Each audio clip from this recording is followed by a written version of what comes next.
Como vai? Estamos de volta com mais uma edição do programa Conexão Unipam. E hoje está aqui conosco a aluna do curso de jornalismo, Jéssica Vieira. Vamos juntas apresentar mais essa edição do programa Conexão Unipam. E neste domingo, dia 22, comemoramos o aniversário de descobrimento do Brasil. Para comemorarmos essa data, preparamos um programa especial com esse tema. Professores do curso de História falam das várias versões sobre o descobrimento do Brasil. Pau-Brasil, uma das enormes riquezas do Brasil que se tornou alvo de negócio lucrativo e contrabando. E na dica cultural, a professora Mônica Guimarães fala sobre o livro 1808, do autor Laurentino Gomes. No quadro Comportamento, temos a participação do professor Henrique Miranda, que abordará o tema agressividade. E ainda, o professor Agenor Gonzaga bate um papo com a apresentadora Larissa Caixeta sobre a formação da língua portuguesa. Tudo isso daqui a pouco no Conexão Unipam. Fique ligado, voltamos em 30 segundos.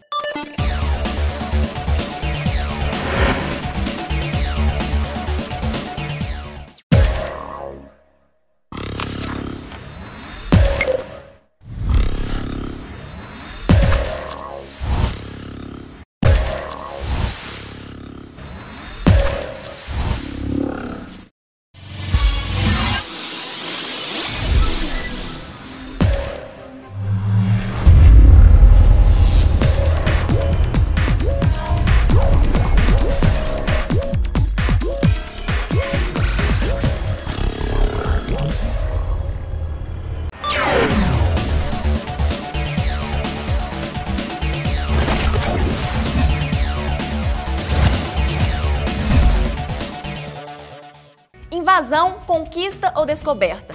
Será como os portugueses chegaram aqui em 1500? O que encontraram e o que levaram daqui?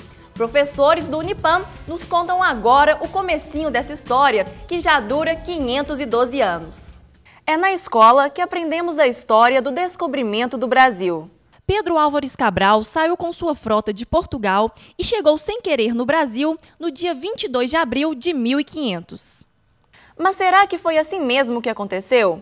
As discussões existem, a começar do uso do termo descobrimento. A palavra descobrir, ela tem que ser vista no contexto do século XV e XVI, que eram os momentos em que os europeus estavam no processo de expansão. Naquele momento, descobrir não tem a mesma conotação dos dias de hoje. Descobrir significava tomar posse. Até porque se nós pegarmos a palavra descobrir e trazermos para a atualidade, descobrir não faz sentido, uma vez que não se descobre aquilo que já existe. O Brasil estava aqui, né, os índios já viviam aqui e não tem sentido descobrir. Mas se colocarmos no momento ali nos séculos XV e XVI, o significado seria esse: eu estou encontrando, eu estou descobrindo, eu estou tomando posse de uma nova terra. Afinal, era isso que os europeus queriam. A teoria positivista gera ainda outro questionamento. Os portugueses tinham intenção de chegar ao Brasil? Essa discussão, se os portugueses chegaram ao Brasil por intencionalidade ou casualidade, é uma discussão que seria o mesmo que a gente discutiu os séculos dos anjos. Tá?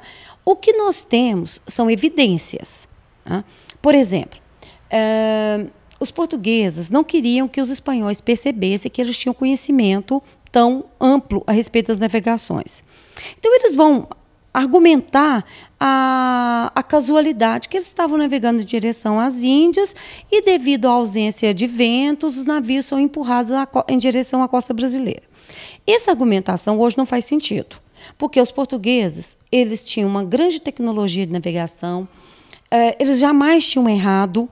Né? Nós temos que levar em consideração que eles haviam chegado às Índias, o Colombo já havia chegado à América 2 anos antes, e sem contar outros navegantes que estiveram aqui no Brasil antes do Cabral pisar aqui. O Cabral é simplesmente a oficialização da tomada da posse, aquilo que os portugueses chamariam de descobrir.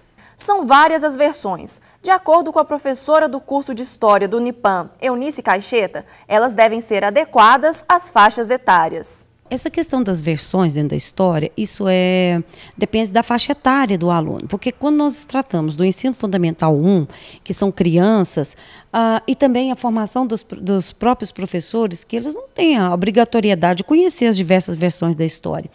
Passa-se uma história realmente bonitinha, certinha, idealizadora, para a própria criança entender. A partir do momento que ela vai para o Fundamental 2, seria lá no 7º ano, e no ensino médio, que ela já tem maturidade para começar a discutir, a analisar essas várias versões, as intenções dos portugueses e dos europeus como em todo o expansionismo, aí sim já existe a possibilidade mais prática, mais fácil do professor lidar com essa questão. Na sala de aula, o importante é que o professor apresente para os alunos todas as teorias. A finalidade da história é refletir. Se você passa uma historiazinha pronta e acabada, bonitinha, só de heróis, de datas, isso não gera reflexão. E nós vivemos num momento em que o aluno ele não precisa de decorar, ele precisa simplesmente de lidar com essas informações. Como que ele vai usar essas informações no seu cotidiano? Porque nem mesmo o vestibular ou qualquer tipo de concurso público, ele não faz mais esse tipo de cobrança. Logo que os portugueses chegaram aqui, a grande quantidade de uma árvore alta, de tronco reto e de casca cinza chamou a atenção dos navegantes. Mais tarde, batizada como pau-brasil, essa madeira se tornou alvo de exploradores. Talvez você não saiba, mas as árvores são identificadas sempre por dois nomes. Um é aquele como nós popularmente a chamamos, e o outro é como cientistas, preocupados com a classificação rigorosa de suas espécies, a dominam e registram. Com o pau-brasil não poderia ser diferente. O pau-brasil foi a árvore que deu o nome ao país, né, que foi chamado primeiro de Terra Santa, e por causa da quantidade de pau-brasil ganhou o nome de Brasil. Mas o pau-brasil, ele tem, como qualquer outro ser vivo, tem um nome científico. E o nome científico dele é Caesalpinia equinata. Caesalpinia, porque foi em homenagem a um médico botânico italiano chamado Andrea Caesalpino, e equinata, que quer dizer que tem espinhos, uma vez que o caule e os galhos do pau-brasil é todo cheio de acúlios. Diz a história que o nome do nosso país foi escolhido devido à imensa quantidade de pau-brasil encontrada nas florestas do nosso território. Alguns historiadores afirmam que o pau-brasil foi o material das primeiras atividades econômicas dos colonos portugueses no século XVI. Eles retiravam a resina do pau-brasil para tingir tecidos de alto luxo. Apesar da abundância dessa árvore no país, ela acabou entrando em extinção, depois de servir de matéria-prima para diversas atividades, principalmente para a fabricação de móveis. Anos mais tarde, a extração do pau-brasil foi proibida. O presidente da República, Ernesto Geisel, em 1978, sancionou a Lei 6.607, que decretou o pau-brasil como sendo a árvore nacional do Brasil, e a partir daí, como o pau-brasil já estava em vias de extinção, foi proibido o corte do pau-brasil e ele foi colocado entre as madeiras de lei. É uma madeira de lei porque a sua madeira é muito compacta e ele é inatacado, ele não pode ser atacado por insetos. É uma madeira tão boa que foi utilizada tanto na indústria naval quanto na fabricação de móveis finos, também do transporte dos espécimes de pau-brasil para a Europa. Hoje, a árvore serve de estudo para alunos de todo o Brasil. E aqui no Unipam não podia ser diferente, além de ser usada também nos projetos de paisagismo. Os trabalhos que estão sendo desenvolvidos agora no herbário levam os alunos a trabalharem com as plantas. Estamos desenvolvendo agora um trabalho com o pau-brasil porque dia 3 de maio é o Dia Nacional do Pau-Brasil. Isso foi instituído também na Lei 6.607.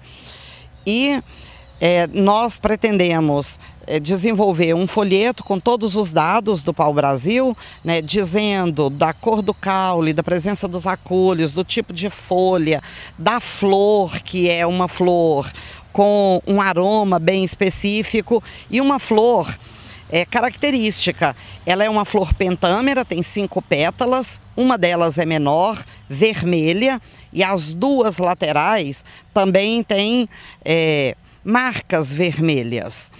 E essa flor vermelha, ela é protegida pelas outras, essa pétala vermelha é protegida pelas outras 4 pétalas.